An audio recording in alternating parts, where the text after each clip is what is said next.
We will now begin the City of Boynton Beach City Commissioners meeting Tuesday, January 16, 2018. Would everyone please rise for invocation by Commissioner McCray, followed by the Pledge of Allegiance.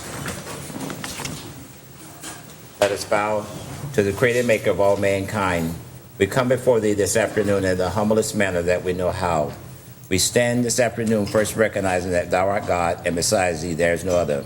We ask that You take control of this meeting as we deliberate and we agree as well as disagree. Let us do it with peace, dignity, and kindness to all mankind. In Your name we pray. Amen. I pledge allegiance to the flag of the United States of America and to the republic for which it stands, one nation, under God, indivisible, with liberty and justice for all. May I have a roll call, please? Mayor Stephen B. Grant. Here. Vice Mayor Justin Katz. Here. Commissioner Mac McCray. Here. Commissioner Christina Romulus. She is absent. She is on her way, though. Commissioner Joe Casello. Here. There is a quorum, Mayor. All right, thank you. Any additions, deletions, or corrections to the agenda? Mayor, I have one. Yes. To please remove item 12A from the agenda. Okay. Mayor, we want to add the community support Yes, funds and I would request also, in that 12A slot, I'd also like to approve the request to community support funds to the Robert E. Wells Day. In addition, I'd like to add an item regarding our community standards letter that I got. If we could do that under new business E. And with the consent of the board, future agenda item, just a legal update on the QPOD. As on the future agenda? Yes, sir. All right. Okay. Oh, and then I guess future agenda item D, to review sign ordinance. I'd like to speak to the board about that to see if we can get a consensus what we would like to see moving forward. Is that okay to put it on to F for new business? Yes, please. We need to work on that. All right. Motion to approve agenda as amended. Second. All those in favor state so by saying aye. Aye. All those opposed?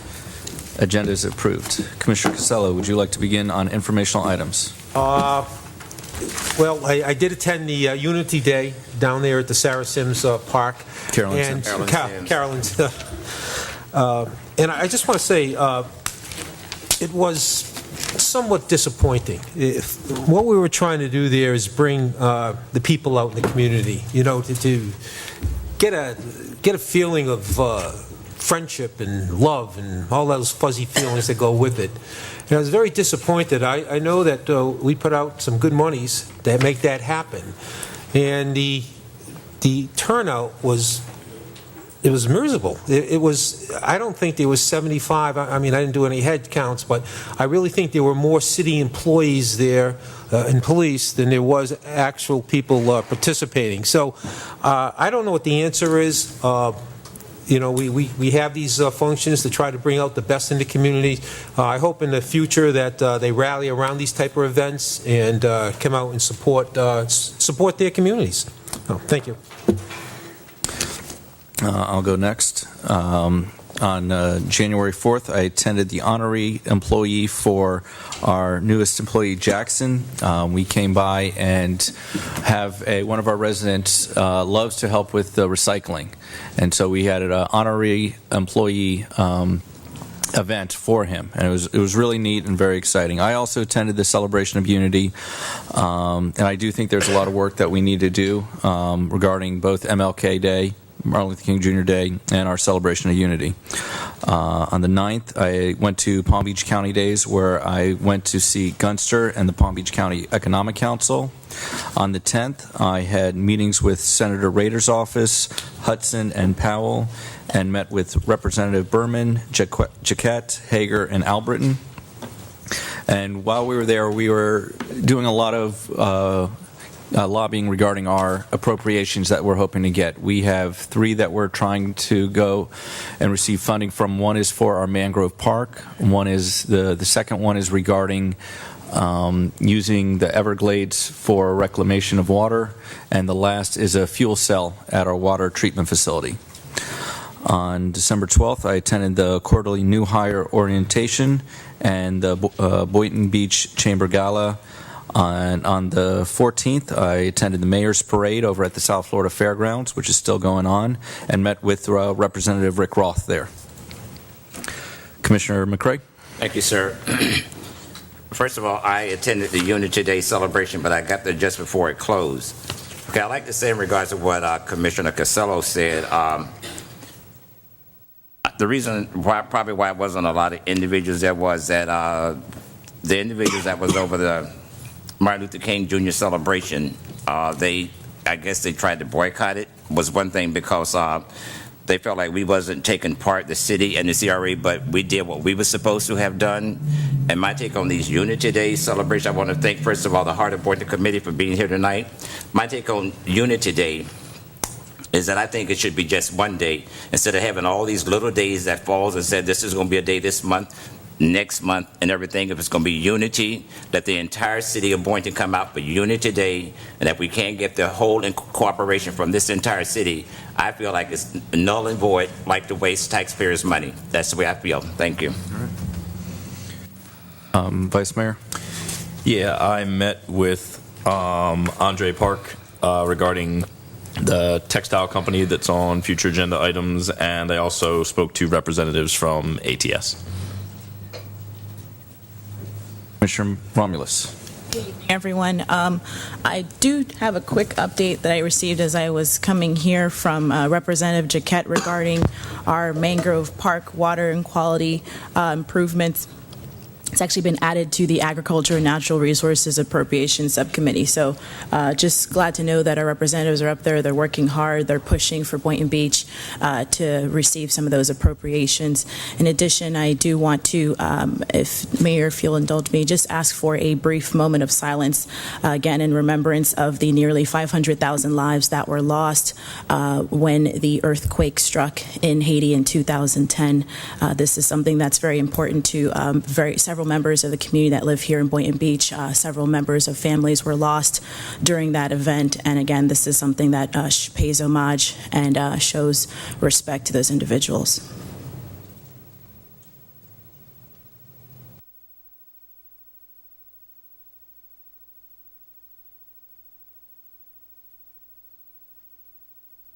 Thank you.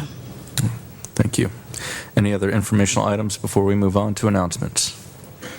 Seeing none, we have a proclamation the month of March 2018 as the City of Boynton Beach Firefighters Appreciation Month. Janice Washington, fundraiser coordinator for the Muscular Dystrophy Association, will accept the proclamation.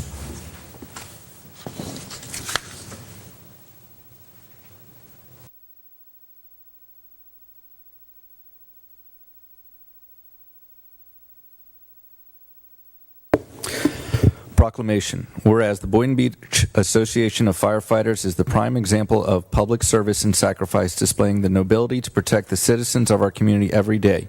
And whereas the Boynton Beach Association of Firefighters members are highly dedicated and trained individuals who demonstrate American ideals, the ultimate standard of character and courage in the face of danger. And whereas the Boynton Beach Association of Firefighters members selflessly contribute their time and energy fighting for kids and adults with muscular dystrophy, ALS, and related life-threatening diseases that severely limit muscle strength and mobility by filling the boot each year for the Muscular Dystrophy Association, MDMA. And whereas in 2017, the Boynton Beach Association of Firefighters raised $36,487 for MDA through the annual Fill the Boot campaign. And whereas the Boynton Beach Association of Firefighters' endless service to MDA has given so much hope for families fighting life-threatening muscle diseases. Now, therefore, I, Stephen B. Grant, Mayor of the City of Boynton Beach, Florida, do hereby proclaim the month of March 2018 as Boynton Beach Association of Firefighters Appreciation Month. Do we have a camera? Eleanor?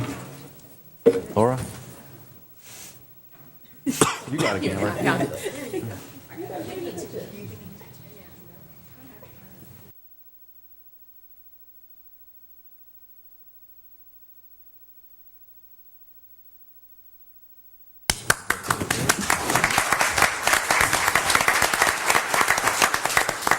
Thank you, Mayor and City Commissioners. I would just like to thank the community and the Boynton Beach firefighters for all they've done over 60-plus years on behalf of MDA and the families that we serve. You guys have done an amazing job. It's coming together as a community to raise $36,000 last year. We really, really appreciate all you guys have done. And the firefighters going beyond and their call of duty to go out actually on the streets and collect. So we really appreciate all you guys do.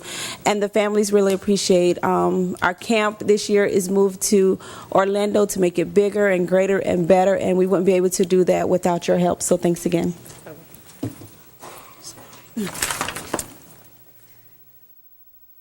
Good evening, Latasha Clemens, Deputy Fire Chief. Just want to just thank you for your continued support. Our firefighters go out there and try to do a great job and support this great cause. Last year we raised, like you said, $36,000. Our goal is to go out there again this year and increase that. So we're just going to ask the city to continue to support us, and we just thank you for everything you do. Thank you. Chief Clemens, if I may, I was at a function this past Sunday and at Benvenito's. Yes. And a gentleman went down with some kind of medical issue. And there happened to be a table of firefighters there, county and some of our Boynton firefighters. Okay. And they, without hesitation, when this gentleman went down, jumped to this man's aid. And by the grace of God and their quick action, this gentleman's doing fine today. So I just like to give a shout out. The one that firefighter Johnny McMahon was there. He kind of took the lead on it, and just to know how much, not only for these kind of charities that you guys do out there, but the everyday things that people don't really see. So I thank you, and I thank you and the men and women of the Boynton Beach Fire Department. Thank you so much, Council.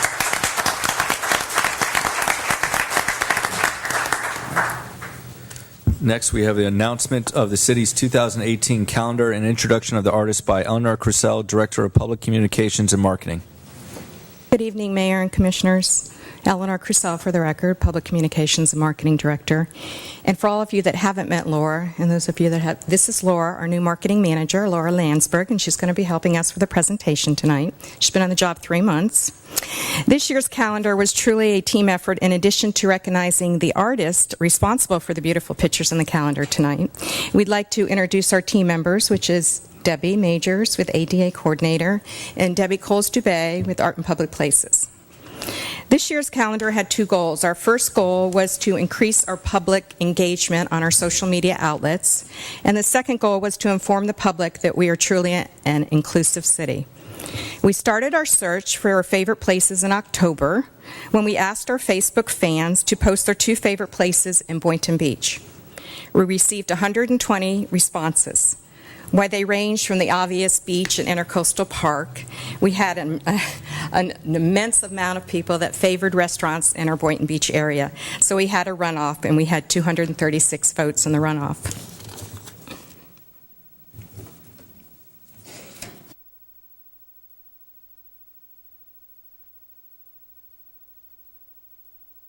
Posts on our city's main Facebook page reached nearly 40,000 with a click-in rate of 2,000 and engagement of 800. In addition, our Twitter posts generated over 4,500 impressions with an engagement of 55. Laura is now going to introduce the artist to the public.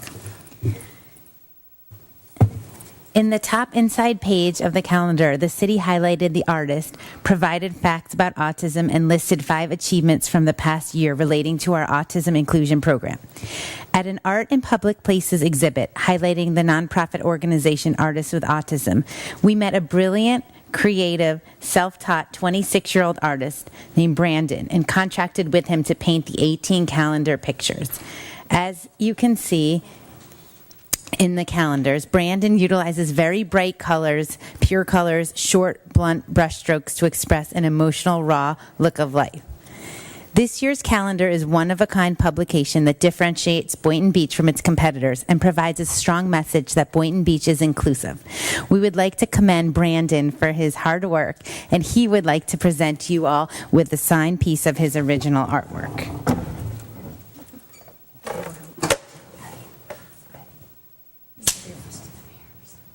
Should we come down? No, Mayor. Wait, Down. let's us all come down and have a whole picture of us each holding our own picture. He said come to you. Yeah, we're going to come down so they can take our picture together.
That's because he did it 3 times.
My picture was taken at the Top Point Brewery.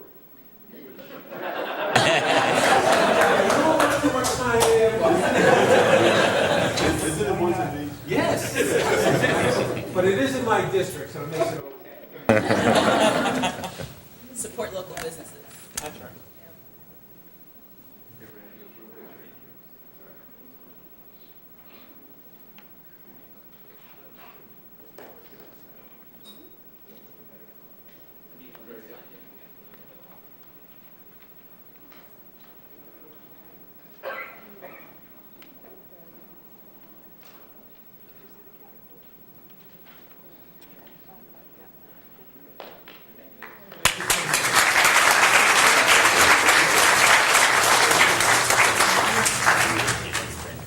One day these will be worth millions. Yeah, they would.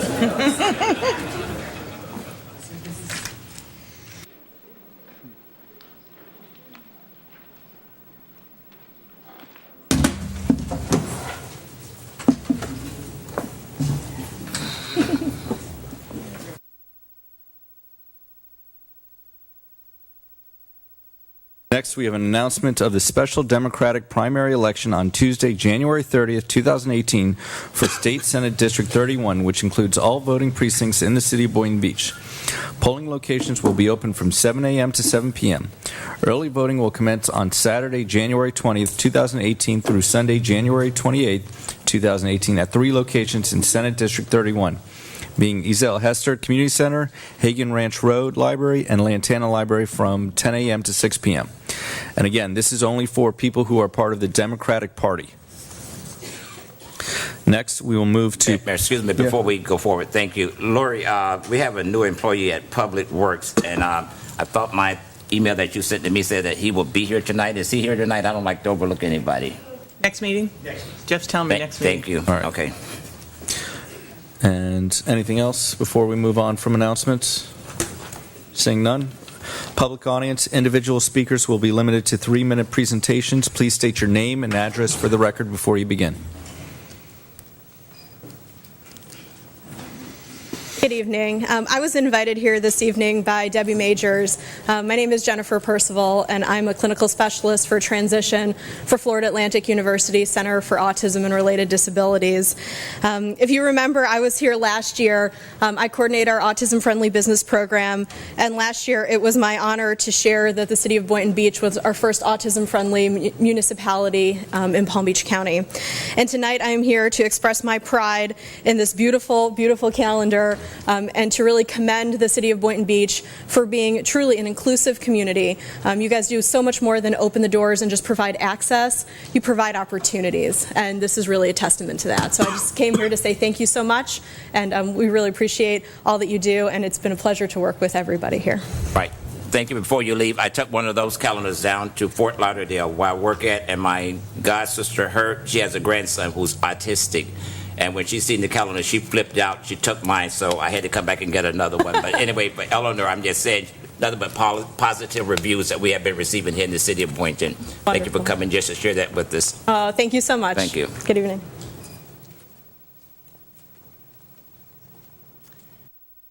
Good evening, Mayor, evening. Commissioners. How is everybody this evening? Fine. Good. Fabulous. Good. My name is Lori Wilkinson. I live at 2458 Southwest Cranbrook Drive here in the city of Boynton, and I'm also the chair of the Greater Boynton Beach Foundation. And you get to see me about this time of year pretty frequently to let you know that we have a really big event coming up. And I'd like to see all of your smiling faces there. Coming up in the beginning of February 9th and 10th, we have a big weekend. The Friday night is, February 9th, is the Magic Wheels and Special Deals. We had this for the first time last year. It's an opportunity for people in the community to come out and experience the barrier-free park on Congress Avenue and also experience businesses in the community that are special needs friendly. And so our Magic Wheels is Friday, February 9th. It is beginning at 6 o'clock. It runs till 7:30, and at that time we are going to unveil the Magic Wheelchair for this year. The honorary starter for our race will be there, and he'll get to see his, I believe it's a Lightning McQueen car this year, so that's pretty cool. And we also have a lot of sponsors. The Artists for Autism will be there that did the calendar and that we just talked about. The Chocolate Spectrum, get your chocolate on, that's a good thing. Foodies for Autism and Sensibility.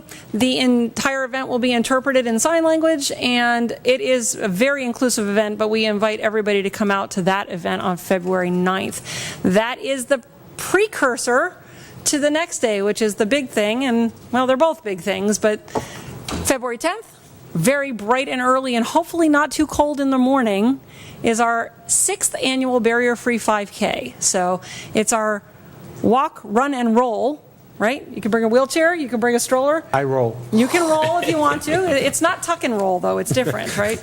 But yeah, wheelchairs invited, of course. You can walk, you can run, jog if you'd like, and it is through the beautiful community of Hunters Run. This is in partnership with the city, Hunters Run, the Greater Boynton Beach Foundation, and the Realtors Association of the Palm Beaches, who is the group that really puts it on for us. So it's our big fundraiser for the year for the foundation, and that way we can continue to encourage recreation, education, and culture in the city of Boynton. So I encourage everybody, whether you're a walker, a runner, or if you just want to be a supporter, you can do it quietly and still get a t-shirt. You can stay in bed and still get a t-shirt.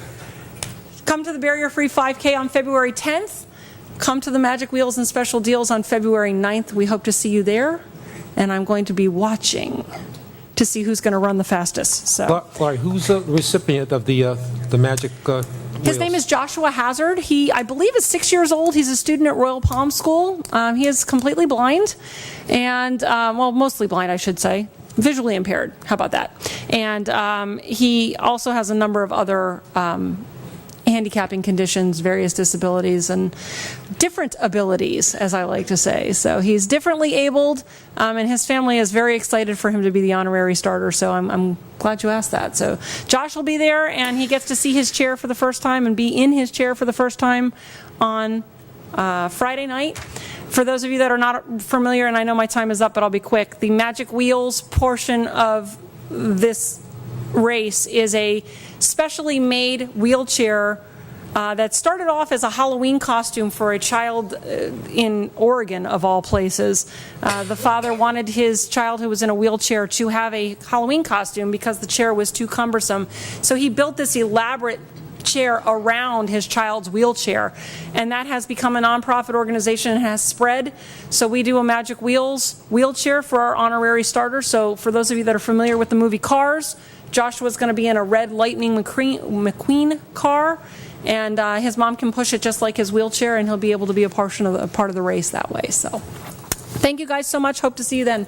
I have cards for all of you, and there are registration packets in the back and also information about the Magic Wheels. If anybody would like to get it, it's on the back table.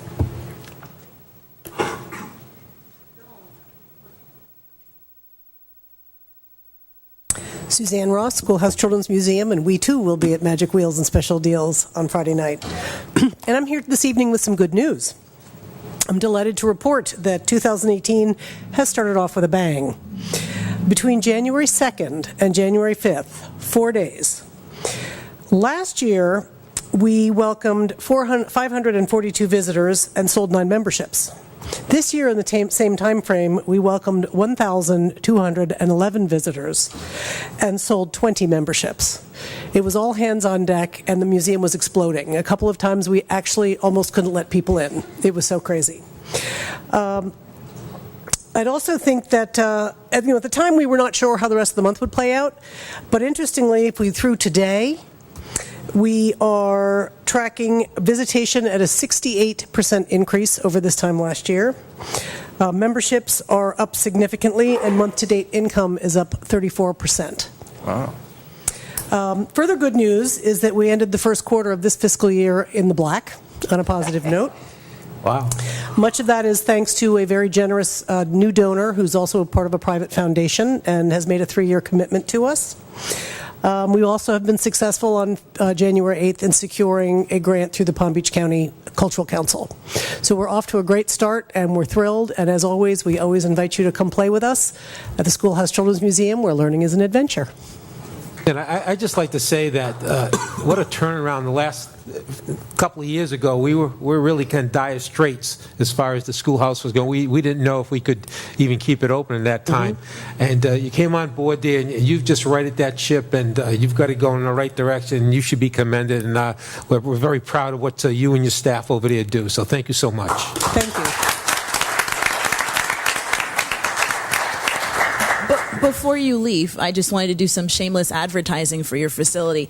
It is an amazing, amazing place. If you have kids or if you have grandkids, this is one of the places you want to take them. They don't just have fun, which is, of course, the most important part, but they learn. They get to actually see things and do things, and it's very hands-on. So I would definitely, recommend anybody here who has children, their grandchildren or nieces or anything, nephews, bring them by, have them see what this beautiful facility that we have here in Boynton Beach, and allow them to not just play, physically, but also mentally. They have such a great time over there. Thank you for the work that you and your staff do.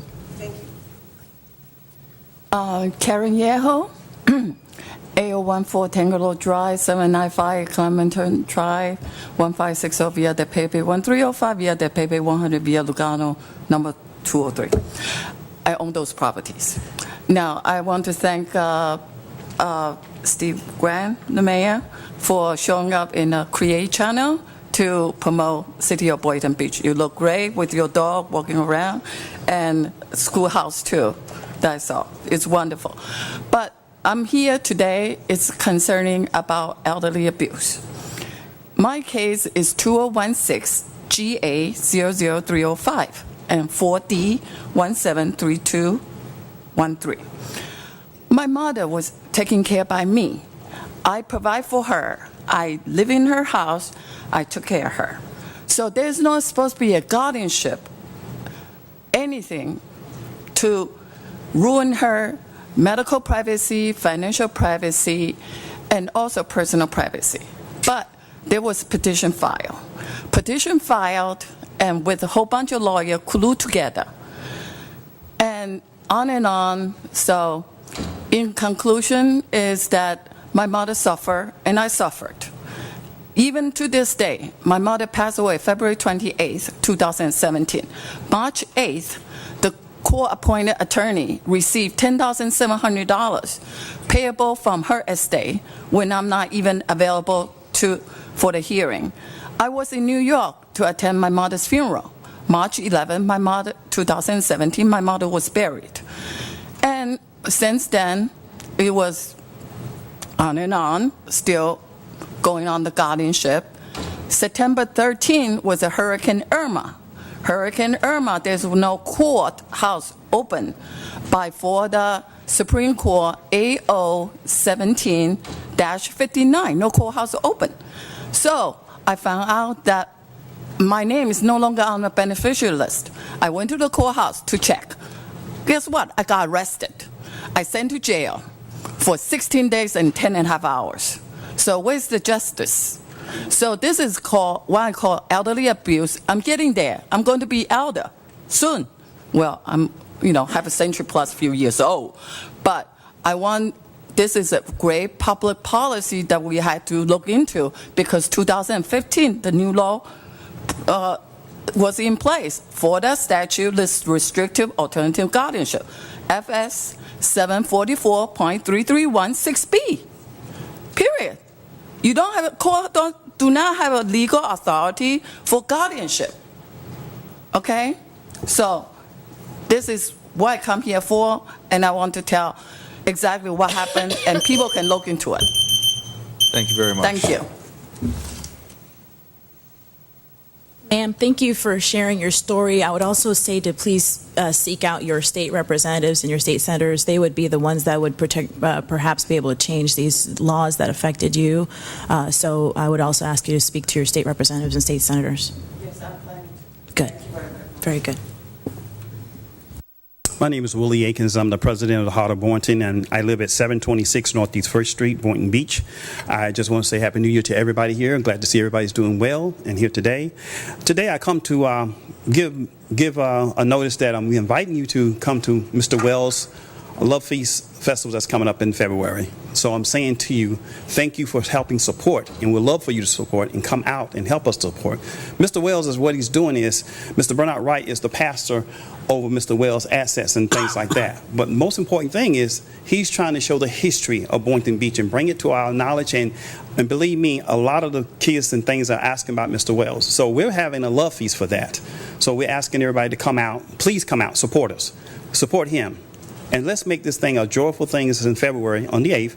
Make it a joyful thing. But most important thing is let's not lose the historical landmarks that we do have that's been lost many times before. This is a very good event that's going on. And you'll see me again because the thing is we're combining with Mr. Wright. And we're doing a great job. So my whole thing is please let's come out and support it and have a good time doing it also. Any questions? Thank you.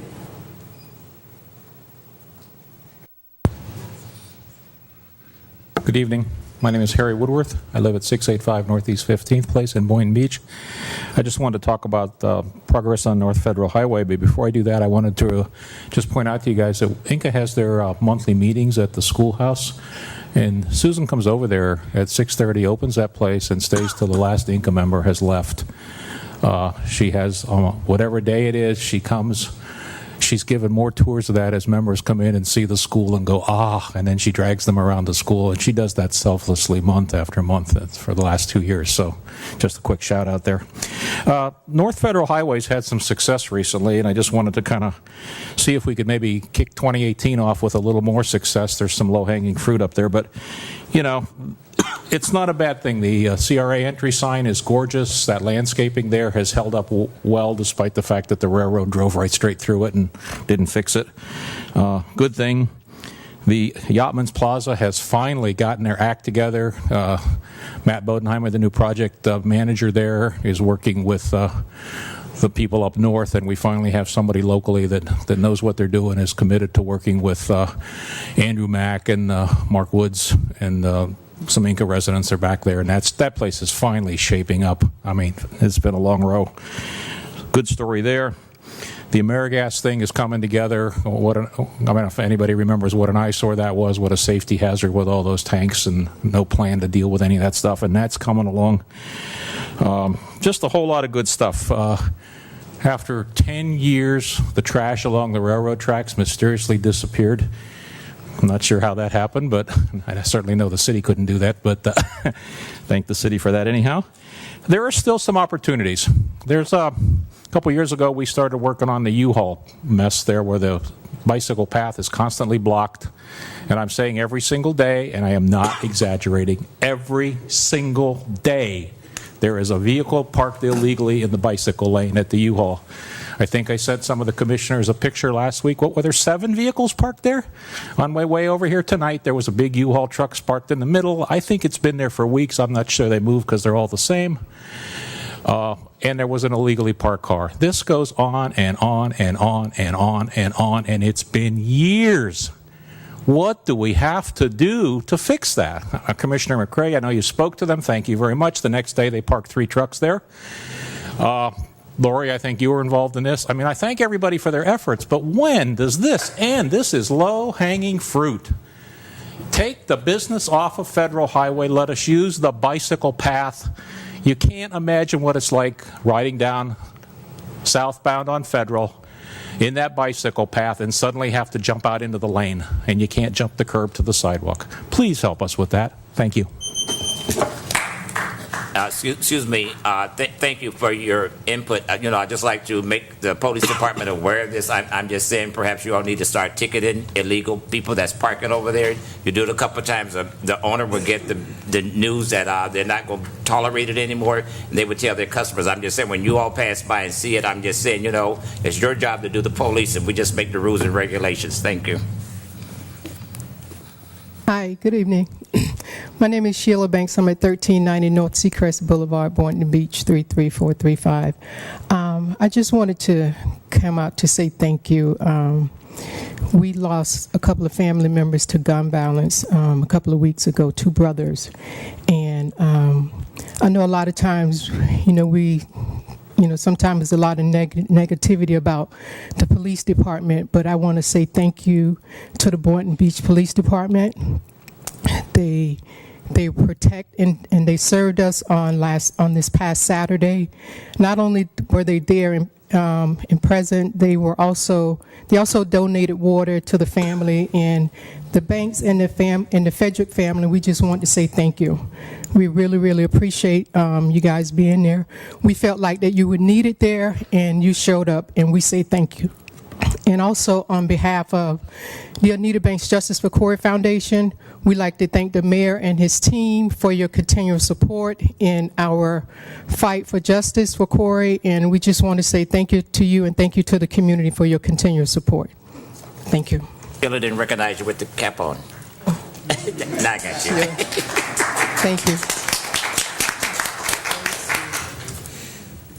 Hello, I'm Kurt Jetta, 1022 Del Harbor Drive in Delray Beach, 33483. I'm a Republican candidate for Congress. Wanted to introduce myself, but also just wanted to talk about a lot of the great work we've seen in, that I'm really impressed with all the various communities on the opioid crisis.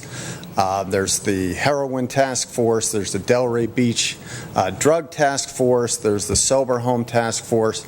And one thing, and I just wanted to kind of maybe communicate a suggestion, one thing that's pervasive in all the meetings that I've been to is measuring the level of success or failure. So the growth in the number of overdoses in 2016 was 110% in our county versus 26% nationally, almost 600 deaths.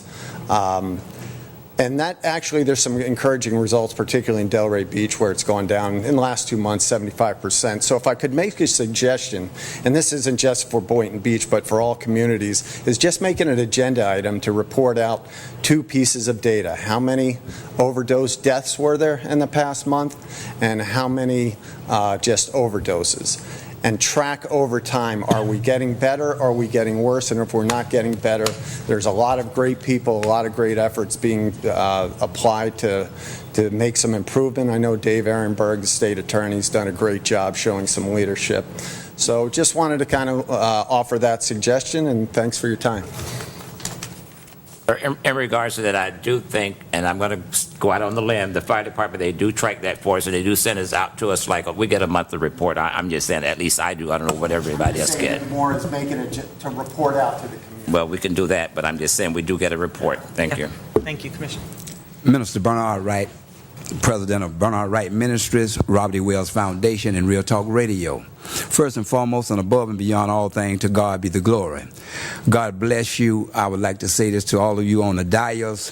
Thank you, Minister Akins. I want to thank Officer Deal. He's not here. Officer Deal, I'd like to thank him, too, for his support in this Robert E. Wells festival coming up. It's a love fest, trying to bring love back into the city. I just want to say, you know, we're trying to build a dialogue, and I've been trying to do this for almost 5 years consecutively with the department, the police department, and our dais and our community over here.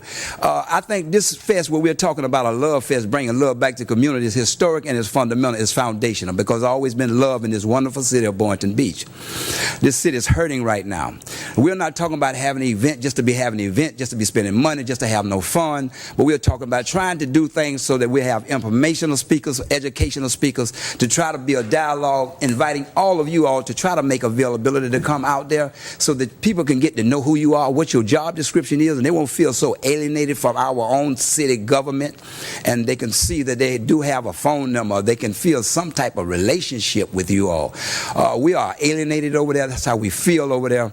And, you know, historical, I mean, it's been systemic, and I just want to say it's time to try to get past all of this, and we can try to be a dialogue and relationship so that our children can get to know this police department, and it is good for all of us, because now we can make discretionary decisions when it comes to enforcing the law, and not just enforcing the law just because you are placed in that position, not understanding that it is a God-ordained position, and it must be done effectively. And if it's not done that way, then we will not have nothing but chaos. And we are a hurting city now. We need this city to come and have a relationship with us over here in District 2 especially. And so I just want to say God bless everyone who will support this event that's coming up, everyone who will come out and have anything to say about nutrition, about anything that you may have in respect to an ideology about what we can do to make it better over in Boynton after praying first. God bless you. And if there is a forfeiture fund from the police department, it'd be great if they would contribute some of that money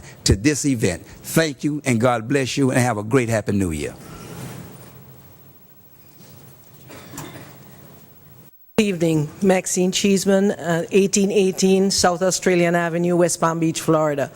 I came here to introduce myself to the Commission and also to the citizens of Boynton Beach.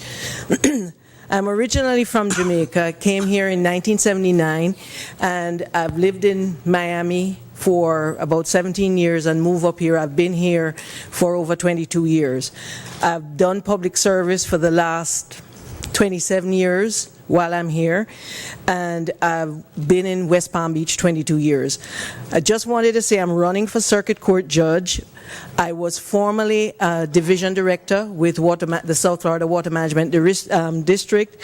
I have an organic chemistry, master's in organic chemistry. I've applied that to my legal career. I do a lot of pro bono work, and I want to be a judge because that, to me, is the height of public service, and I'm a public servant at heart.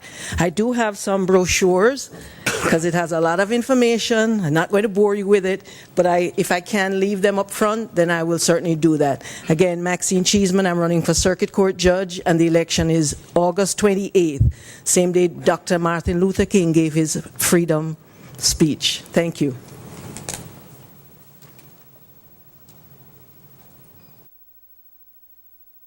Matthew McGillan, 5102 Mahogany Drive, Boynton Beach. Before I start with my issues that I wanted to present, I wanted to address the concern that you guys brought up regarding Martin Luther King Day event. During last City Commission meeting, I had brought up the fact that the whole event was just planned as an entertainment, and we should do more to bring this community together. Our this community and our country as a whole is divided like never before, and we as a city government should do better to unite this community and eliminate the division that we have in our communities. And the whole event, like you said, not many people showed up. And I wonder why. I believe that it's because we haven't. When gentrification exists in our communities, when civil rights of black and brown people are still being violated, when African American community is still being marginalized, and when the president of this country treats immigrants of color as lowlifes when compared to immigrants who come from a predominantly white country, then we as a city government could do better to eliminate those differences and those racist mentalities that could be created and could be rooted within our communities. So, having said that, I would like to get back to my issues. Last week, there were some concerned citizens who complained about environmental issues and wildlife being affected because of some of our projects. And looking into our advisory boards, we don't see any advisory boards for environmental protection. So the city could consider having an advisory board for environmental protection to hear concerns on environmental issues and advise the city government on protecting our local environment. Number two, we have Comcast and AT&T enjoying monopoly in our communities. And in the wake of FCC revoking net neutrality, we as a city could consider providing internet service to the city. That way the citizens of the city have options. And the city has invested close to $1 million of taxpayer dollars on police software that would do nothing but save time on police paperwork. This software does not provide any value add to the community. The city could invest 1/100th of that price on a community mobile app that would help the citizens to report civil issues, crimes, pay utilities, or even rent books from libraries, or even and much more. The citizens would be prone to use this app if it benefits them. The same app can be used to push announcements and notifications to the citizens. Considering that many of the citizens did not hear about FEMA disaster recovery when the city had made announcements, I know I'm running out of time. I'm almost done. I'm just going to finish. So this communication gap between the city and government and citizens can be filled up by this communication, by this community app. Thank you. Our police department does have an app. It's called My PD, and so I've used it before. It works very well. Yeah, if you need it. I was talking about an app that actually allows the citizens to pay their utility bills or do any interactions with the city government rather than taking their car and driving all the way to the city office and, they're making that interaction. Okay, thank you. Yeah. I would also add that there's also an app called the Nextdoor app, which I believe a lot of our officers are already on, and our citizens have direct access to them as well. So our neighbors can talk to each other, and they can also speak to our PD. So there is somewhat of an item that exists to do that job already. But thank you for the suggestion. Before I speak, may I approach the city clerk and pass this? Yeah. You have to stop. Can you stop that clock? Yeah, he's got it. Thanks. These are some photos.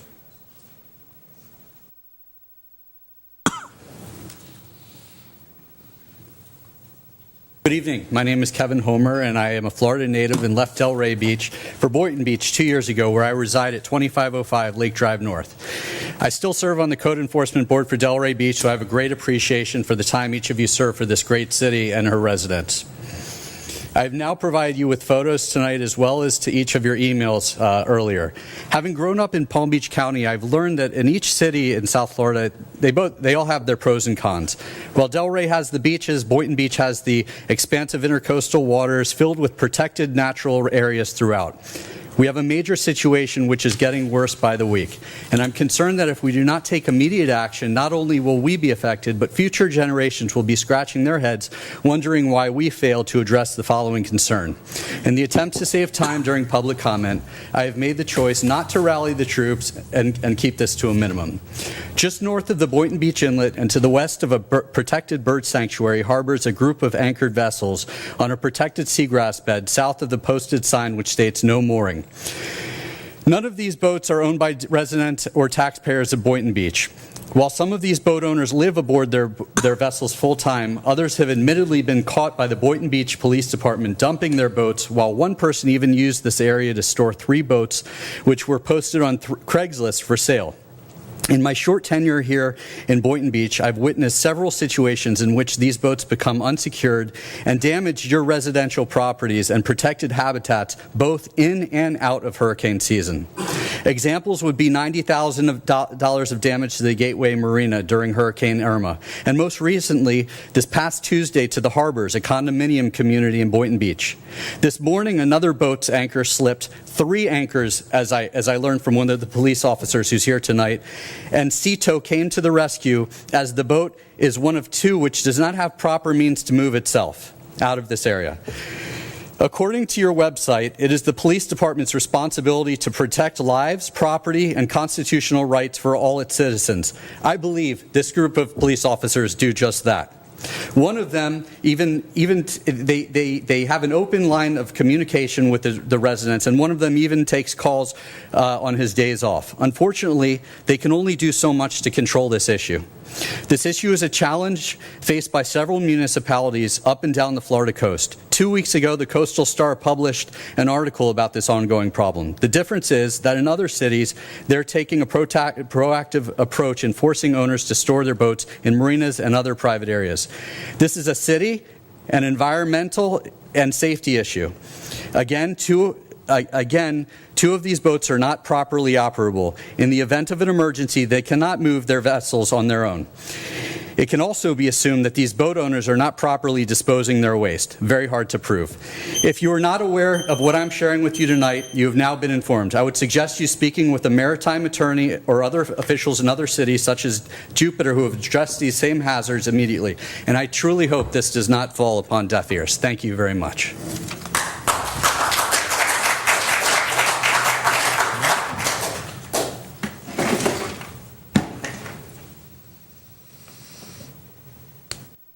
Commissioners, Mayor, City Manager, I noticed that on your report today, you're getting a report on the cameras. I'm not here to talk about the report on the cameras. I want to know if I can talk about the countdown timers for the cameras. Garcia, excuse me. I'm going to request that when we do the report that we bring you in and let you discuss at that time, about the camera, so everything can be done at one time. Okay. Not about the cameras. No though, problem. right? Yes, it is. About a timer going on the cameras. Yeah, red light cameras. Yes, sir. Okay. We want the timers. My name is Herb Suss, 1711 Woodford, Boynton Beach. All right. I want to tell you something. I want to see growth from within, and I want to mention Chief Kelly should be appointed police chief. No ifs, no ands, no buts. From within, that's what it has to be. I got I got some information about her, and she's good. Don't look anyplace else, and let's growth from within and appointment from within. And another situation, as you know, I named the head of our country the bird because he tweets. Well, I don't like the tweets that he made over the weekend. Haitian people, he said, it's an S country. And during the Revolutionary War, Haitians fought with us for our revolution in the Revolutionary War, and they served in World War I, the Civil War, and so to say that it's an S country, he's not my president, never was. I go back, boo to yourself. Excuse me, Herb, you got to speak here. Well, I don't need that either. It's free speech. If they don't like it, that's the way it is. We have to, he doesn't have his head on his shoulders. He's got a base, And when he says in Charlottesville that there's good people on both sides, forget about it. Another thing, he took the playbook. I came up during the 30s when Hitler and Mussolini came to power. He's doing the same thing. What he's doing is faking up the trash news, fake news. That's not so. That's what Hitler and Mussolini did. And you're going to get a knock on the door one day. He is absolutely, what happened in Hawaii, it's a lucky thing that he didn't push a button to retaliate. What happened in Hawaii. I get nervous because you know something? In Africa, he said that's also an S thing. Yeah. And what happens is there's 6,000 to 8,000 American troops there that work with as commandos in the black countries. They're not going to back us anymore. So we place 6,000 to 8,000 of our boys in harm's way. And that's a fact. He is dangerous. He is a racist to a great degree. It's out there. The handwriting is on a wall. We have to rise up and put him in his place.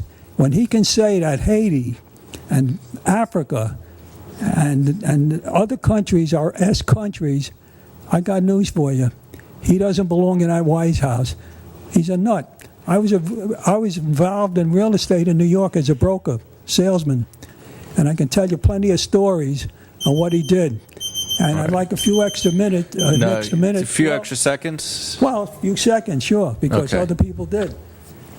He has, in Queens, New York, he didn't rent to black people. He was sued, him and his sons, okay?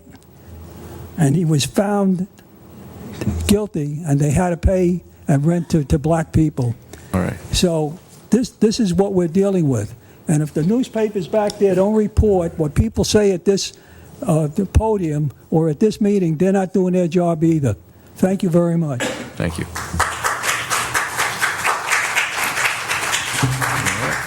Mayor, I'd like to comment real briefly. Mr. Suss, first of all, thank you so much for mentioning the history that Haitians play in these United States and their creation and their ability to actually enjoy the freedom that they enjoy today. Second of all, I want to just mention something that's happened not just tonight, but it's happened several nights. When a person is up here speaking, addressing the commission,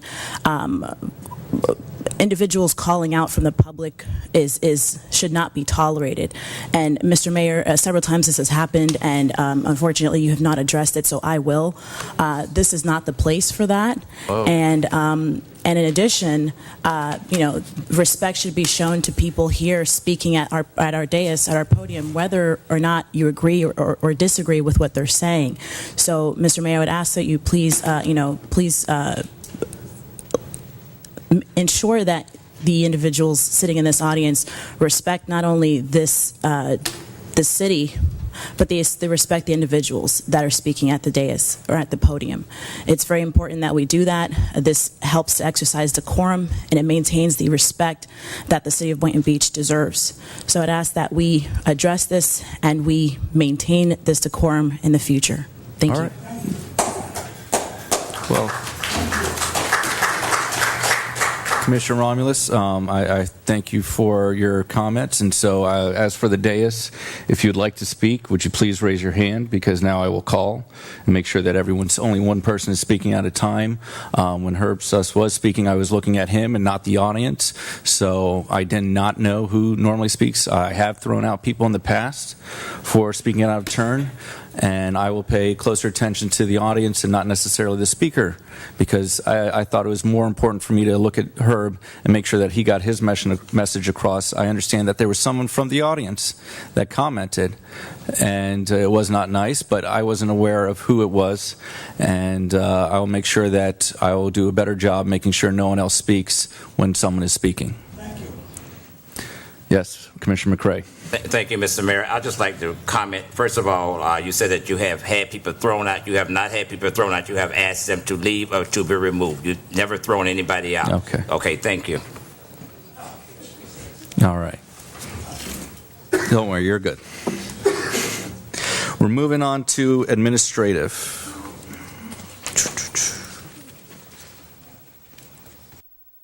We have no one on the Arts Commission, no one on the Building Board of Adjustments and Appeals. It is my choice for the Community Redevelopment Agency Advisory Board, and I'd like to nominate Anthony Barber. Second that. All those in favor state so by saying aye. Aye. All those opposed? Nomination is approved. Next, we have Commissioner McCray for the alternate for the Library Board. Alternate for the Library Board, mine says none. It says, it was revised, and it says Bethany Gorney.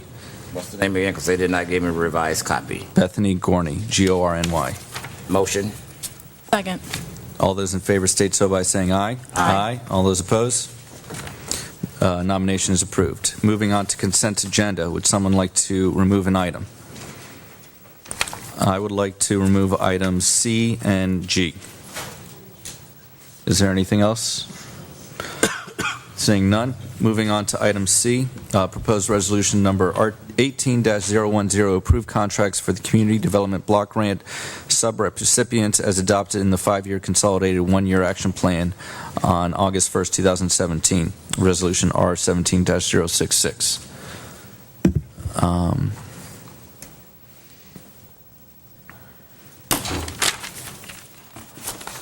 Good evening, Octavia Sherrod, Community Development Manager. So I know that we decided this on August 1st, and so we're coming up. When is the next applicant phase for next year's Community Development Block Grants? We haven't set the schedule yet. Okay, when do you set the schedule as of last year? When did we? Yes. I don't remember the exact date.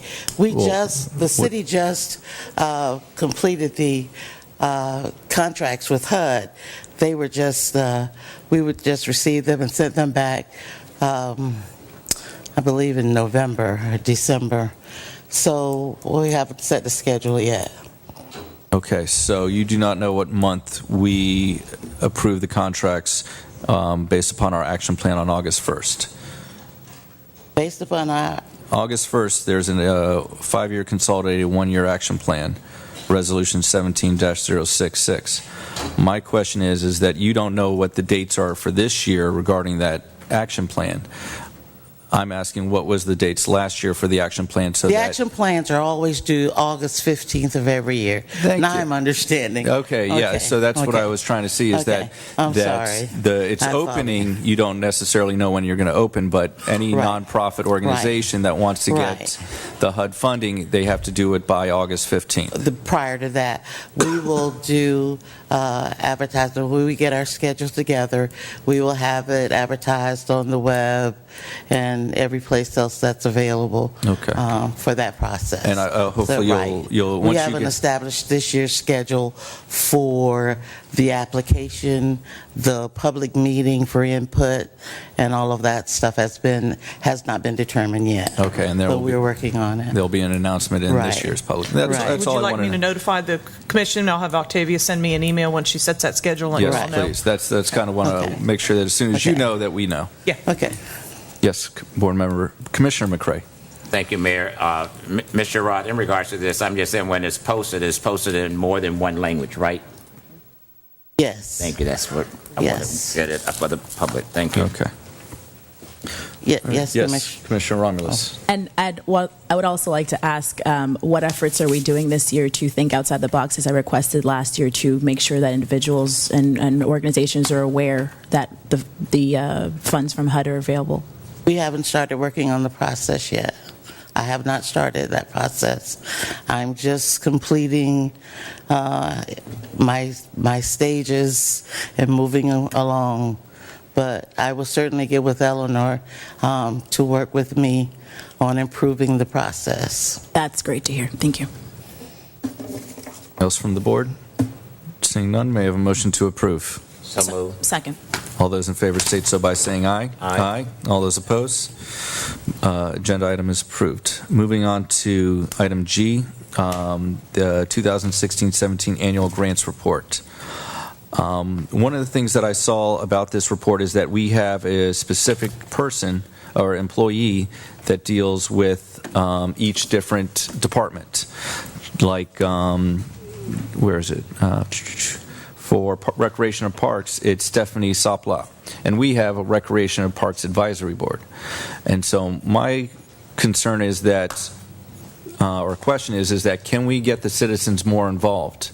Now that we have the National League of Cities grant website that we can apply to new grants that we may not have heard of before, I want to know, is it okay with the board that the city employee liaison to the certain advisory boards works with them so that the grant process is as full as possible so that we can get the most money, whether it be county, state, or federal, or nonprofits for the city of Boynton Beach.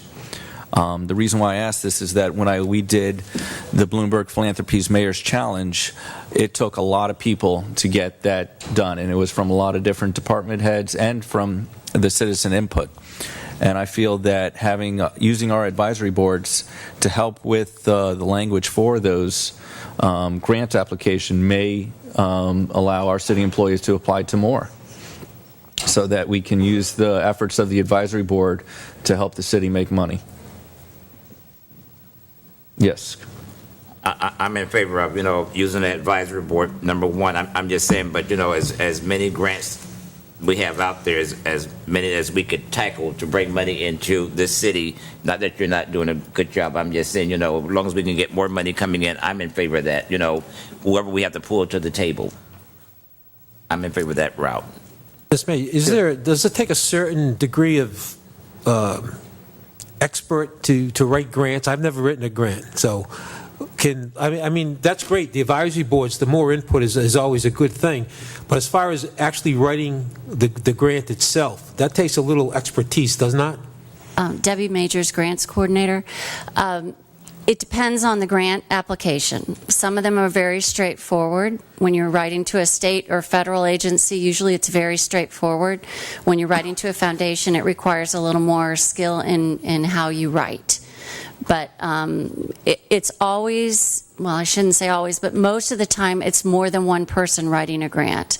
You take input from a lot of different areas to make that grant the best you can. And myself and some of the other grant writers in the city are able to help look that over before it's submitted. So you help each other? Mm-hmm. Absolutely. Do you feel like the advisory board input would be a helpful tool to you? I think if there's expertise on any topic that we're going after for a particular grant, yes. Okay. It's helpful.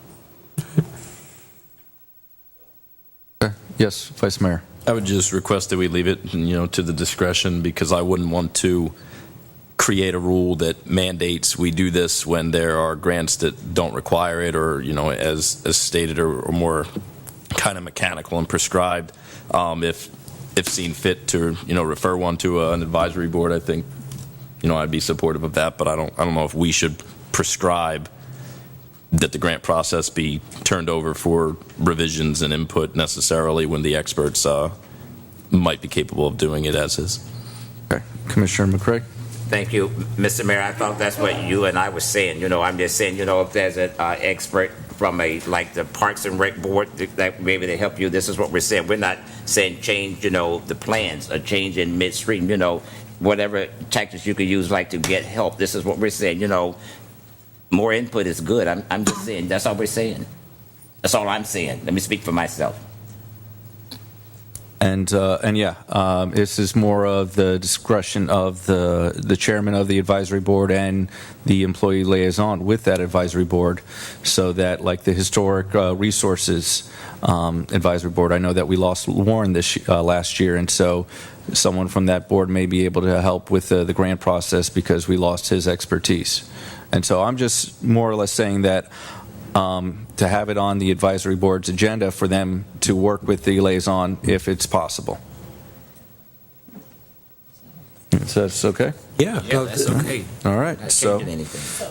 yes. Mayor, if you're going to suggest this for the public or for the recreation and parks, does that also include public arts and planning? Because we have all advisory boards. Okay. For example, we have a planning grants writer, so our P&D board can speak with that as well. Great. All right. And now I will need a motion to approve the grants report. Second. All those in favor state so by saying aye. Aye. All those opposed? Seeing none, the agenda is approved. Oh, no, I'm sorry, that item is approved. May I have a motion to approve the remainder of the consent agenda? Do I have a second? Second. All those in favor state so by saying aye. Aye. All those opposed? Consent agenda is approved. Moving on to City Manager's report. Mayor, Tim has worked with our capital improvement, our project managers and staff in charge of our capital improvement programs to bring a quarterly status report to you. This is our first one on our surtax revenues and projects. So I think tonight, and Tim, you're the one that put it together.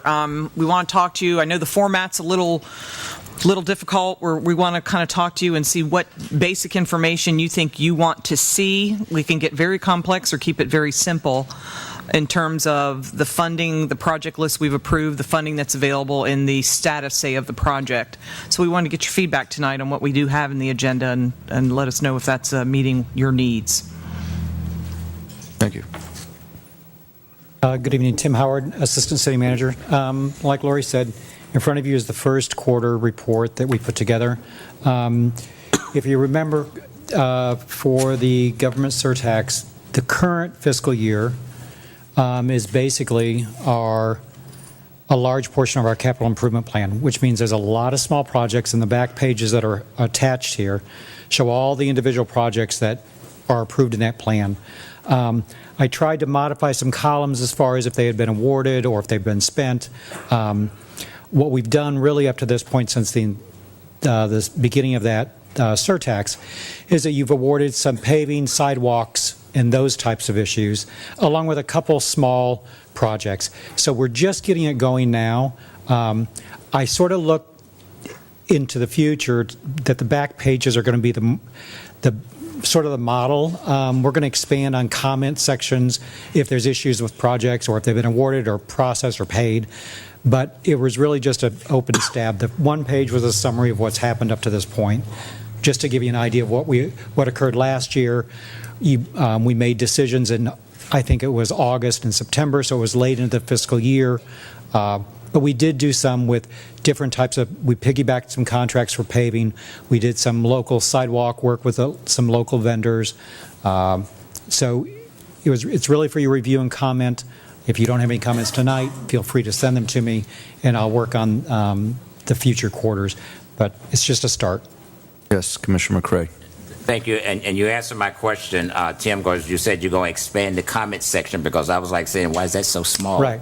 I understand. But, I'm just saying, you all give us like a monthly report saying this is what we're doing. And, and it's not our job really to kind of get bogged down in the day-to-day activities. I'm just saying, I can live with this, if it's not working, and you come back and tell us it's not working, and there's changes that need to be made. We look for you all handle this day by day. I'm just saying, you're comfortable with this, it's fine with me. Vice Mayor?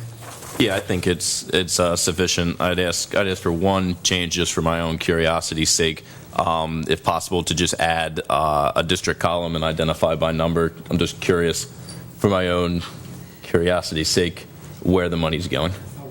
Thank you. Anything else? I would piggyback on that. I'd like to know what districts that the money's actually going into. Okay. Your District 2 is not getting all the money like you're doing, okay? Yeah. All right. Anything else? Any public comments regarding the surtax? Seeing none. Moving on to the quarterly report on the red light camera. Repeat on this one. This is our first quarterly report since we've started up our red light camera program again. So Tim did try to, again, simplify it and provide a pie chart of Ray, do you want him to go first, or do you want to have violations and so forth? So give us your feedback. First. All right. That's where. Right. All right, Commissioner McCray, please begin. Thank you. Right. I want to have comments before, because this is what, Mr. Sonny Garcia has had comments about, and I want to entertain the dais, let him come down and ask this question now, and then at the end you could let us know if this is something that is doable, because I'm always getting a call when they come up with red light cameras. He's saying, what about, the timer? And I just want him to come down and address it so that he will be on record. At the end, you address if it has been done and you can do it, and then we'll be through. Yes, sir. Sonny Garcia, I reside at 1631 Northwest 3rd Lane. Over the past time, I have asked y'all have put the cameras up. I'm for it, fine. But at the same time, I have asked y'all to be fair with the public. Give them a fair warning that the camera's going to change. And I suggested the timer on a camera. I even showed you pictures about the timers on the camera. You've had adequate time to check on these timers, yet you haven't discussed anything about timers in recent commission meetings. And all I'm asking is for you all, I know you all want money from the lights, people passing lights, but those lights also cost wrecks. With a timer, it'll let the person know how many seconds it's going to take for the light to change. And that's what I've come about to talk to you all about, the camera timers. Is it the traffic light timers? Traffic light. Yes, sir. Okay. I saw those when I did a visit to Taiwan. I do not know if they are legal in the state of Florida. So I know that I was over in Jeff Livergood's office, and he has a huge book of all the different legality items that are legal regarding in the state of Florida, all the different traffic lights. Because sometimes they have, left arrow or right arrow, and they're two-sided. So I'm not aware if there's a legal traffic light with a timer in Florida first. The second thing is that the city does not control the traffic lights. You would have to go to the county commission. I understand that. Now, as a city manager, as a mayor, you have more power to talk to the county about the timers. Yes. We did. And We did about a year ago, Sonny, like we told you before. Jeff has reached out to county staff. They're opposed to it. They say no, they're in control of that, unless the commission desires to take it to a different level of communications with the county, traffic engineering, but they are not in support of it. And so they don't want to talk about it. Okay, when are the commission meetings in the county? What day? I think there are same meeting dates for the most part. So it's Could you get back to me, because I will go down there to one of their commission meetings and I will speak up on this and find out and get to the bottom of it why they are not going for it, or have they talked to you all about it? Their meeting dates, because they do workshops as well, so I would advise you to look on their website, the county's website, to get there, because there's 2 or 3 opportunities, I think, to go to their meetings. I don't know what their workshop dates are, though. In my opinion, I still think that you all, as city manager and commissioners and mayor, you all need to do for the public and try and put these timers on the lights. Right. They will prevent accidents, and they will prevent people from going through the red lights. Thank you. To the city manager, when you inquired last year and they said they didn't want to talk about it, who was that individual? Jeff spoke to the county traffic engineer. Somebody asked, Jeff, was that Webb? Did you speak to George? No, okay. One of the, who's since retired, I believe. And the reason I want this brought up is so that I know you're talking, is that so we can kind of get like a handle so that, we don't have to keep doing this back and forth. I'm just saying, we can solve it. Let's go ahead and solve the problem one way or the other, either yay or nay. Jeff Livergood, Director of Public Works and Engineering. I've spoken with county traffic engineering staff a number of times about this issue. They are opposed. I support them as a licensed professional engineer. Traffic signals are designed according to the Manual on Uniform Traffic Control Devices and their functions. The timers, and actually some of them are timers and some of them are blue lights. I think Mr. Garcia has referenced those in the past. Sometimes signals will have blue lights to help police officers to know the indications of the red lights. But anything additional that's done at a traffic signal takes the motorist's attention away from the signal indications that they are trained to watch. I believe that that's the best course of action. Again, we could approach the county again. It's my preference not to, because again, I'm coming at it from an engineer's perspective, but certainly from a different level, we can do it.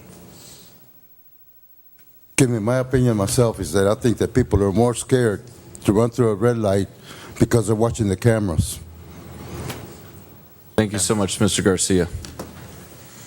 And in my opinion, countdown timer should be put on the cameras, because people are more scared of going to the light and get their picture taken when the light turns right quick, and they're more scared of the cameras than they are of anything else. So in my opinion, I think that the countdown timer should be put on the cameras. Thank you. To ask a question, maybe the sergeant can help. State your name and Yeah, address. Herb's 1711 Woodfern, right? Thank you.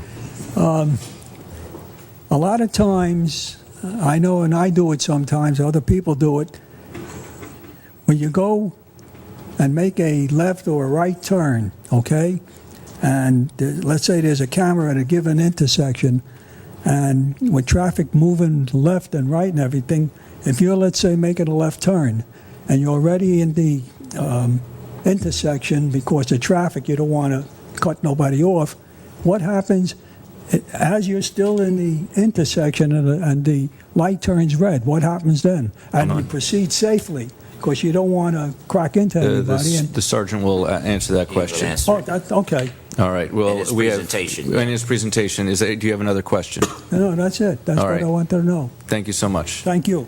Can I get an answer? Yes, you will get an In answer. his presentation. 5102 Mahogany Drive, Boynton Beach. I just have one comment about the red light cameras. Government's goal should be to keep the community safe, not to generate revenue based on citizens' misfortunes. Red light cameras and tag plate readers are means to make money out of people's mistakes. We should be preventing accidents by educating the community on safe traffic practices rather than exploiting them. Thank you. Any other public comments? Seeing none. Sergeant Hawkins, would you like to begin your presentation? Yes. Take care of some of the questions. First, my name is Sergeant Philip Hawkins, Boynton Beach Police Department. I'm in charge of the traffic division. First, sir, as long as you're in the intersection, if you're waiting for the light, the light turns red, it's still your intersection. As long as you're in the intersection past the white line or stop bar or the crosswalk. If you're inside the intersection, light turns red on you, it's your intersection. You have the right of way. Jeff Livergood answered the question about times. I can just tell you a side note, FDOT rates so many times, I believe, and it's about 3.5 seconds for like a 35-mile-an-hour zone. We're giving 4 seconds, or the county gives 4 seconds for a 35-mile-an-hour zone in the city that I know of. I do go out and time them frequently, and everything's about the same. 45-mile-an-hour zone would be 4.5 seconds. They're getting 5 seconds of a yellow light. Understand? Is that okay? Just one follow, just to be clear, so the city of Boynton Beach, not a single human being that works for the city or the police department has control of the timers of traffic lights. We have no control of the time. We have no control of the traffic lights at all. Thank you. Then why are you out there timing them? I just want to check them to make sure they're correct. I've been questioned about in court before about it. That's it. What's the procedure you use? I use a stopwatch as close as I can get. That's what I got, and I have our cameras to back that up. That's all I have. So, and if they're not, I can tell you that county's very good about maintaining the traffic lights. They're pretty quick about handling any kind of How problems. often do they come down and check the cameras? They're all electronically. They monitor them, so they're already on top of it. They can do it remotely? Oh yes. Oh. We're up in our red light traffic camera citations. I'm sorry I don't have a presentation on the board for you. We've been extremely busy. 47%. The second offenses are down. I know that was a bit of an issue. Second offenses are down. They're less than 10%. Sergeant Hawkins, since you don't have a presentation, would you like to just run through the numbers, I guess? How many tickets were issued? How many were during the warning period? I have from 9/1 of 17 to 12/20 of 17, we issued 1,317 warnings. We issued 8,869 NOVs, and total warnings and NOVs is 10,186. I know your guys' numbers might be a little different. I did some adjustments this evening on my way in. Okay. You would have the 1317, but you'd also have NOVs at 7,705, and you'd have total warnings 9,022. So which one's correct? Just tonight, I just re-ran some numbers tonight. So, and is that from 1220 you said, or 1220? And so, okay, the numbers we have was from 12/12/17. Okay. So I just updated it. Okay. A few days, 8 days. Sergeant Hawkins, does that bring us over to 47%? Yes, it does actually. Brings us up to 52%. 52%. Yes. With again, we're at less than 10% second offenders. So what does that mean, less than 10% second offenders? That means people are learning not to run red lights. In my opinion, I'm just in my opinion. Excuse me, Sergeant. In your opinion, it's working. I got 2 tickets. It's working. Okay, it's working. Did you learn? Yes, I learned. Did you learn? Me. I know right where to slow down and where to go fast. Yes, you were okay. I got 2 tickets. All right. Thank you, Commissioner.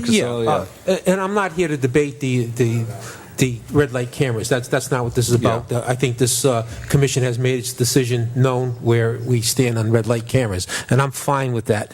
But when you say they're up 52%, I don't think people are learning anything. With all the publicity that we've had about the red light cameras has been in the paper, God knows enough. But here's my point that I'd like to make, that maybe we should have more education on these intersections, okay? And what I mean by that, maybe Mr. Garcia mentioned timers and all that, and there's some logistics that go with that that's probably not going to happen. But what if we could educate by maybe putting some signage out there, like saying Boynton Beach intersections are monitored by cameras, or something to that nature, to give the person driving up to intersections, hey, I could get a ticket. I could be stopped here. Right now, there's a little 1-by-1 foot sign out there that says this intersection is monitored.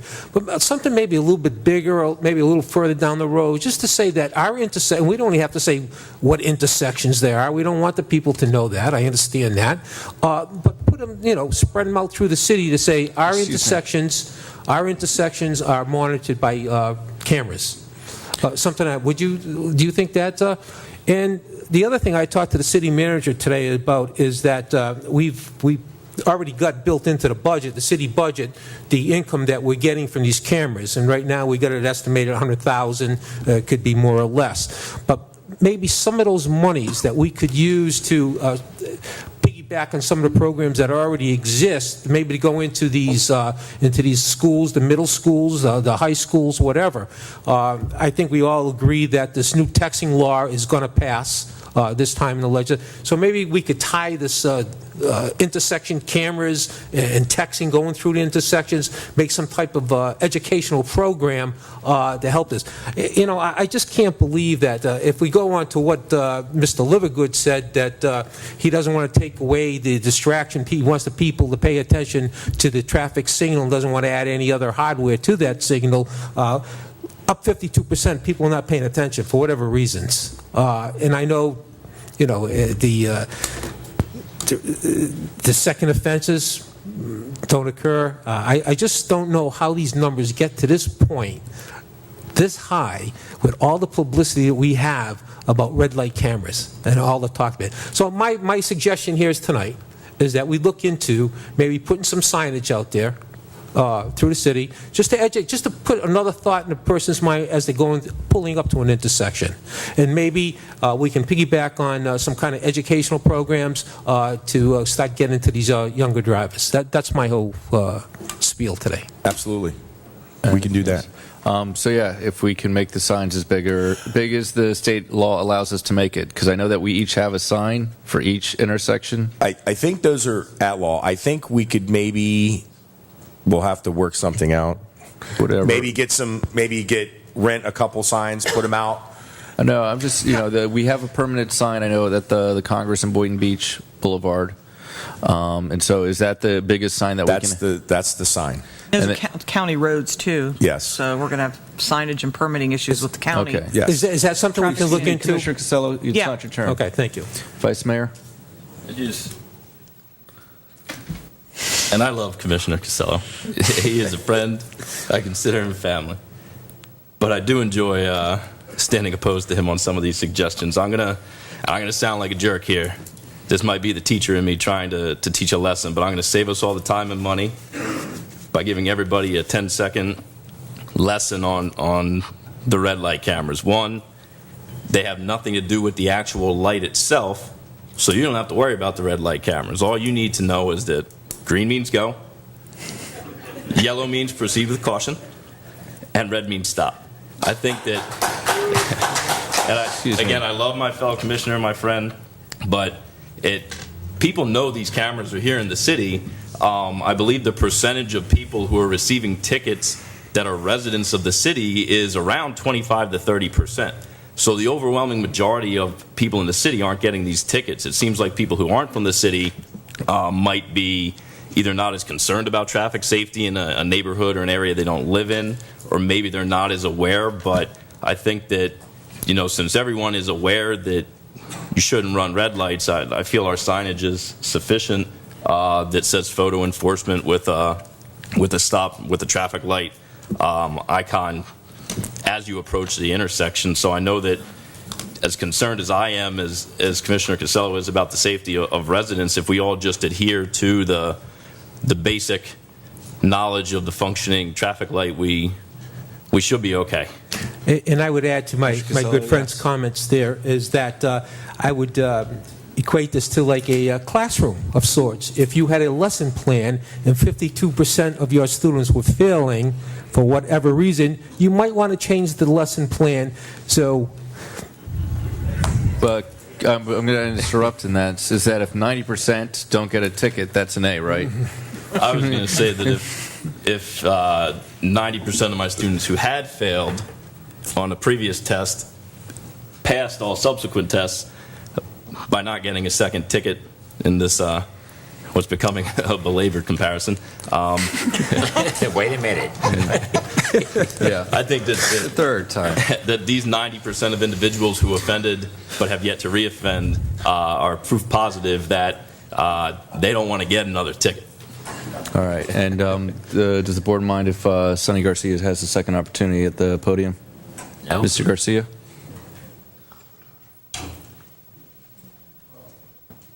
Sergeant was saying that he checks out the changing of the lights. I wish you would go to Gateway in the mornings. That red light turns right quick to yellow and green going from east to west. Gateway and Seacrest? Gateway and Seacrest? On Seacrest and Gateway, if you're going to try to get on Seacrest to I-95, that light turns right quick going east and west, and in probably 1 or 2 or 3 cars make that left turn, and all of a sudden it changes right quick. So I wondered, when was the last time you checked that light? I'll check it tomorrow. Yeah, when was the last time you checked it, though? I never have. I go through that intersection a lot, too, and I haven't noticed that. So. You just said you checked the lights. Not that light, the red lights, the red light camera It is a red light. Yes. No, there's no red light camera at lights? Seacrest and... Okay. Check it tomorrow morning, please. Okay. All right. Any further comments from the board? Moving on to unfinished business, Commissioner Romulus requesting discussion relating to a recent appointment of a regular member of the Planning Board, Development Board as an alternate member of the new 2018 board. Yes, again, just to refresh your memories, the individual that I wanted to put into the regular position, his name is Kevin Fisher. He was already a regular member of the board. He is also the current vice chair, was the current vice chair of the board. I was not aware of that when making my appointment, and the individual that I did appoint is a brand new member, so I'd like to just swap that out and allow for Mr. Fisher to be the remain in the regular position and allow for the new individual to go in the alternate position. Do all we need is a motion? Jim? Yes, sir. That's all. All right, and so that was your motion. Do we have a second? Second. Is there any further discussion? Seeing none, all those in favor state so by saying aye. Aye. Aye. All those opposed? Item is approved. Moving on to new business, the city attorney has removed item A, and I'd like to put my item A and B at the same time for me to distribute $200 of my community support funds to the Robert E. Wells Foundation. And Commissioner McCray, would you also like to put that together with your $500? Yes.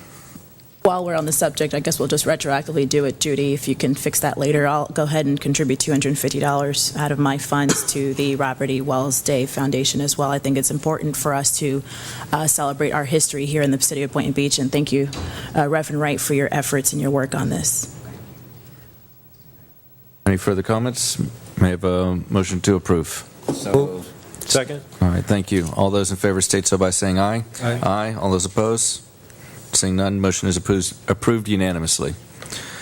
Proposed resolution number 18-012, a resolution of the City of Boynton Beach opposing legislative efforts to impede the constitutional right Florida's citizens have to govern themselves under municipal home rule powers.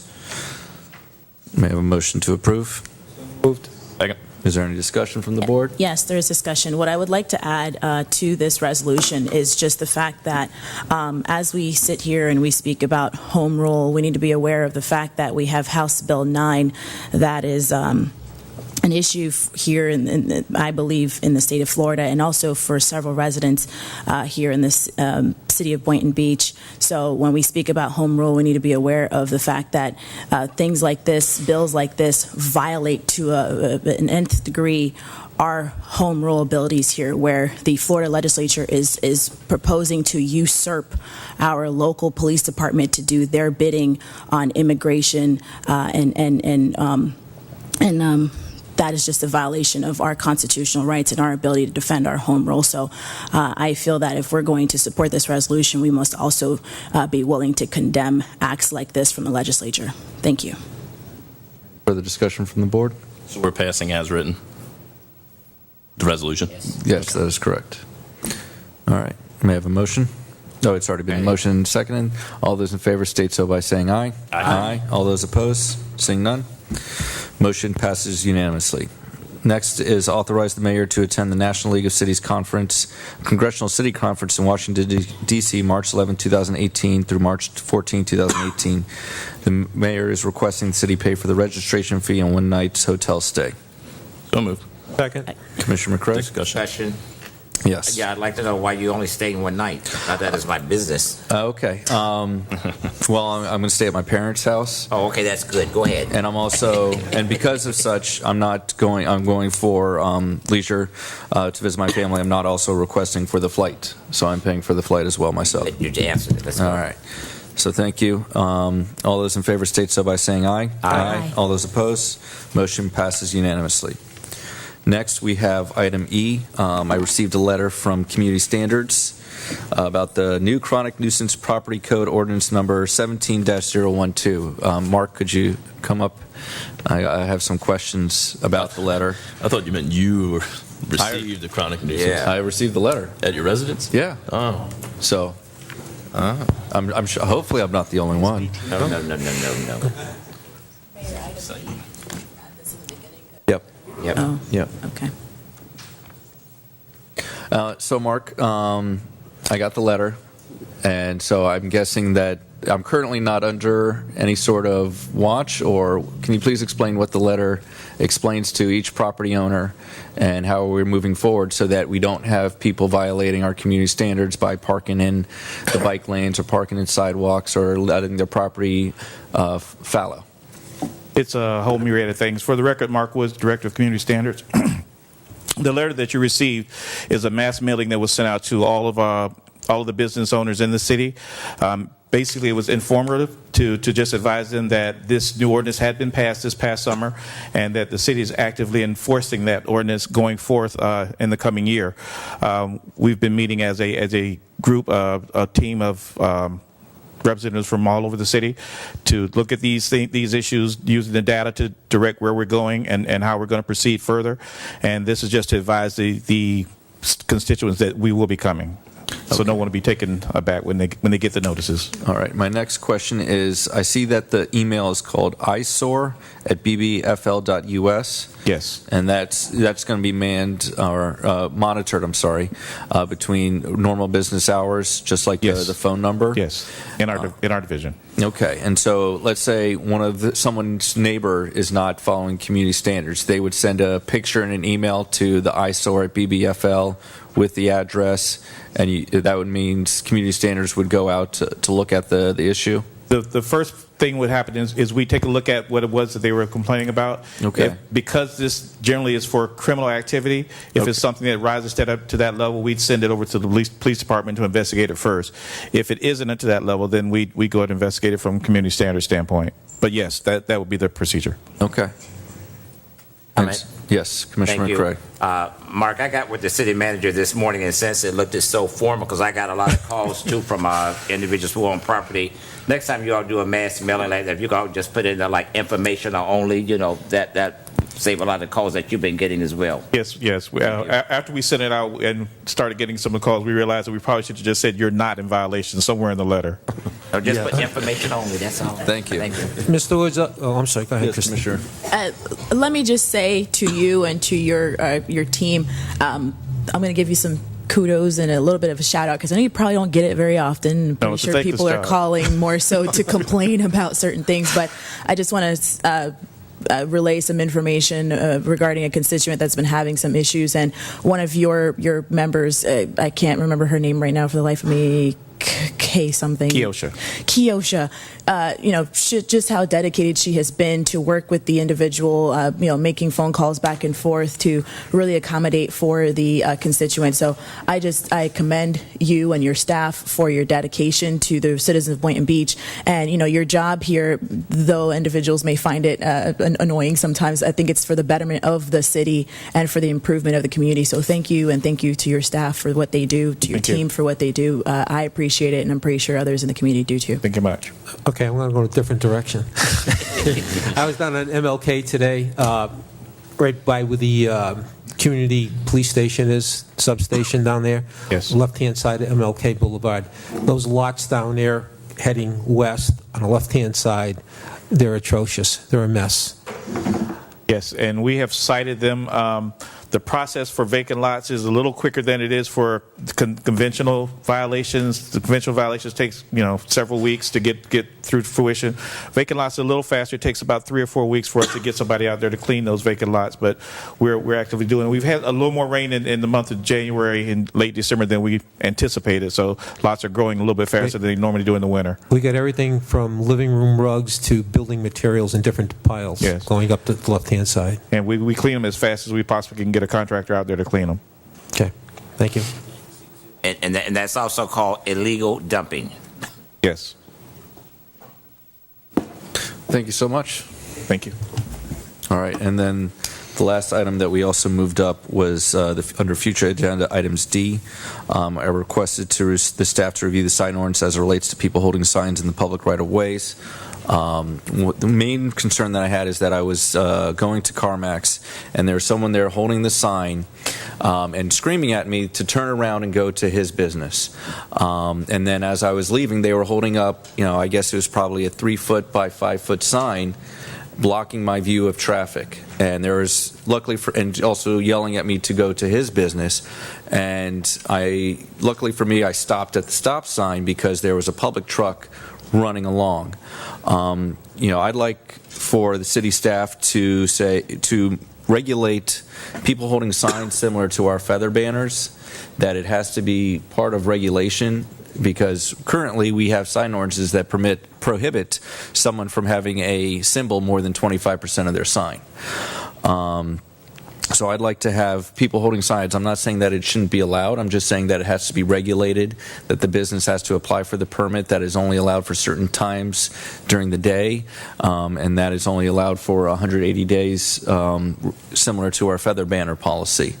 I feel that these people that are holding the signs aren't regulated at all, and so they can stand in the right-of-way, blocking people's view, which I think is against the law, and just have a better overview of this issue because I do not feel that it makes our city better. Did we discontinue the ban on feather banners? We still have that, still in that 180 day? I thought we changed that. No, it's in. We have changed it. Yeah. By permit, right. It's allowed. It's allowed, right. Maybe, and I understand what you're saying because I see those same people there, maybe the distance that they have to stand off a road would probably be a better served part of the permit, I think.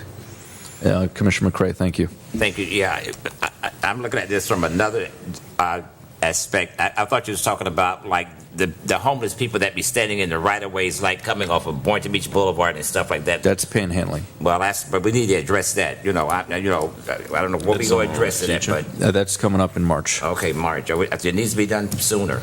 All right. We are actively addressing it, Commissioner, now. The police department is, and we're working with them. And actually, I don't know if you've noticed, but they've made a pretty good dent along Boynton Beach Boulevard there. With I've been by at least 5 times and have seen the officers actively engaging the loiterers.